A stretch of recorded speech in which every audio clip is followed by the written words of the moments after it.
നമസ്കാരം. പ്രധാന വാർത്തകളിലേക്ക് സ്വാഗതം. Kerala governor Shri Rajendra Vishwanath Arlekar Kalna government higher secondary സ്കൂളിൽ എത്തുന്നു. കൽന ഗവൺമെന്റ് ഹയർ സെക്കൻഡറി സ്കൂളിന്റെ ഡയമണ്ട് ജൂബിലി ആഘോഷങ്ങൾ ഉദ്ഘാടനം ചെയ്യുന്നതിനാണ് എത്തുന്നത്. കൂടുതൽ വിവരങ്ങൾ ഞങ്ങളുടെ പ്രതിനിധി ശ്വേത ശ്രീകൃഷ്ണൻ നൽകും. നമസ്കാരം ശ്രേയ, ഞാനിപ്പോൾ ഉള്ളത് കർണയമൻ ഹയർ സെക്കൻഡറി സ്കൂളിലാണ്. എനിക്ക് പുറകിൽ കാണുന്ന വേദിയിലാണ് ഗവർണർ എത്തുക.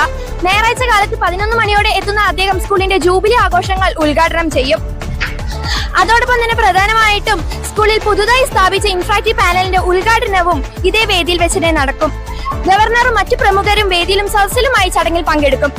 ഞാൻ കർണയമൻ ഹൈസ്കൂൾ മാനേജറാണ്, നടരാജ് എന്ന പേര്. സ്കൂളിന്റെ 60ാം വർഷം അഥവാ വജ്രജൂബിലി ആഘോഷം ഗംഭീരമായി നടത്താൻ തീരുമാനിച്ചിട്ടുണ്ട്. അതിൻ്റെ ഉദ്ഘാടന യോഗമാണ് ഈ വരുന്ന 11-ാം തീയതി, ജനുവരി മാസം 11-ാം തീയതി ബഹുമാനപ്പെട്ട ഗവർണറാണ് ഉദ്ഘാടനം ചെയ്യുന്നത്. ഇന്ററാക്റ്റീവ് പാനൽ എന്നുള്ള പുതിയ പഠന സംവിധാനം പാലക്കാട് ജില്ലയിൽ ആദ്യമായിട്ട് നമ്മുടെ സ്കൂളിൽ സ്ഥാപിക്കാൻ പോവുകയാണ്. അതിന്റെ ഉദ്ഘാടനം കൂടി ബഹുമാനപ്പെട്ട ഗവർണർ നിർവഹിക്കുന്നുണ്ടായിരിക്കും. എന്ന് പറയുമ്പോൾ നമ്മുടെ ഒരു പ്രിവിലേജാണ്. കർണയമൻ ഹയർ സെക്കൻഡറി സ്കൂളിനും മാനേജ്മെന്റ് കമ്മിറ്റിക്കൊക്കെ വേണ്ടിയിട്ടുള്ള ഒരു പ്രിവിലേജാണ്.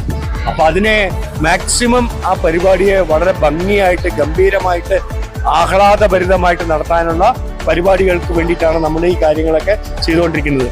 കർണയമൻ ഹൈസ്കൂള് വളരെ കഷ്ടപ്പെട്ട് ഉണ്ടാക്കിയ സ്ഥാപനമാണത്. വളരെ വളരെ വളരെ പ്രമുഖരായിട്ട് വന്ന സ്ഥാപനമാണ്. ഇവിടെ മുമ്പ് വിദ്യാഭ്യാസ സ്ഥാപനങ്ങളില്ലാതെ കുറെ കാലം വിദ്യാഭ്യാസം ഇല്ലാതെ കുറെ കുട്ടികൾ പോയിട്ടുണ്ടായിരുന്നു.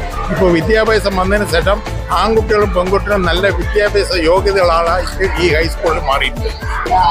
ഇനി ഈ പ്രോഗ്രാമിനായിട്ടുള്ള ഒരുക്കങ്ങൾ സ്കൂളിൽ പൂർത്തിയായി വരുന്നു. ശ്രേയ, നന്ദി.